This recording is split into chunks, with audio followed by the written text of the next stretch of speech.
பொது இடங்களில் எவ்வாறு நாகரிகமாக நடக்க வேண்டும் என்ற முறையை இஸ்லாம் மக்களுக்கு அழகான முறையில் வழி நடத்துகிறது.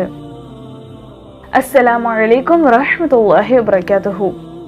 அபூ ஹுரைரா ரலியல்லாஹு அன்ஹு அவர்கள் கூறியதாவது, அல்லாஹ்வின் தூதர் ஸல்லல்லாஹு அலைஹி வஸல்லம் அவர்கள் சாபத்திற்குரிய இரு செயல்களை தவிர்த்து விடுங்கள் என்று கூறினார்கள்.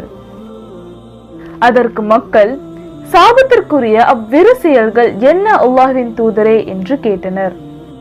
அதற்கு, மக்களின் நடைபாதையில் அல்லது அவர்களின் ஓய்விடங்களான நிழல்களில் மலம் கழிப்பதுதான் என்று அல்லாஹ்வின் தூதர் ஸல்லல்லாஹு அலைஹி வஸல்லம் அவர்கள் விடையளித்தார்கள்.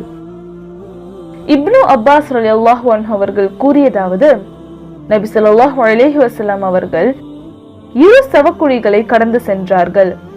அப்போது இவர்கள் இருவரும் வேதனை செய்யப்படுகிறார்கள்.